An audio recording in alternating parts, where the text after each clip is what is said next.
আসসালামু আলাইকুম। ই সনদ আপনারা কেন অনলাইনে শেয়ার করবেন না বা সোশ্যাল মিডিয়ায় শেয়ার করবেন না এটা নিয়ে আমি আজকে বিস্তারিত আপনাদেরকে বলবো যে ই সনদ শেয়ার করলে কি প্রবলেম হবে। আসলে আপনার সোশ্যাল মিডিয়াতে কিন্তু ফেসবুকে বা টুইটারে বা ইনস্টাগ্রামে এগুলো কিন্তু মিডিয়ায় সবকিছু শেয়ার করার কিছু নেই। অনেকেই আছে আমরা সবকিছু নিজেকে আসলে জাহির করতে চাই, দেখাতে চাই মানুষকে।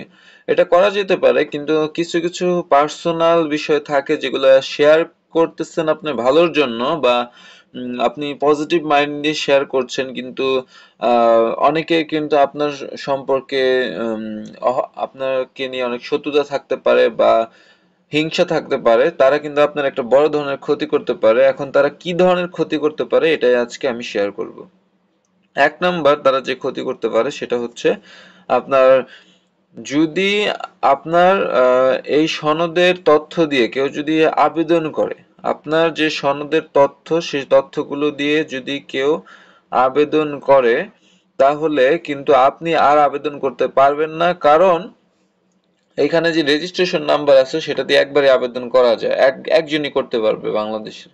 তাহলে ওটা দিয়ে কেউ যদি আপনার সাথে শত্রুতা করে কেউ যদি আবেদন করে ফেলে, এখন আপনি বলতে পারেন যে শত্রুতা কেন করবে। আসলে পৃথিবীতে কিন্তু খারাপ মানুষের আহ, অভাব নেই, তেমনি ভালো মানুষ যে খুঁজে পাওয়া খুবই কষ্ট। ম্যাক্সিমাম কিন্তু আসলে আমরা কোনো না কোনো কারণে অনেকে খারাপ হয়ে যায়। এটা একটা সমস্যা। তারপরে আরেকটা প্রবলেম হচ্ছে যদি কেউ আপনার রেজিস্ট্রেশন নাম্বার দিয়ে আবেদন করার পর টাকাটাও দিয়ে দেয়, এরকমও হতে পারে। তাহলে তো আরো বড় ধরনের আপনার ভেজালে পড়বেন। এই জন্য আপনাদের অনলাইনে এটা শেয়ার না করাটাই বেটার হবে বলে আমি মনে করি। তো ধন্যবাদ, আজকে ভিডিওটা লম্বা করতেছি না, চ্যানেলটা সাবস্ক্রাইব করে রাখুন যাতে আরো হেল্পফুল ভিডিও আপনাদেরকে আমি দিতে পারি।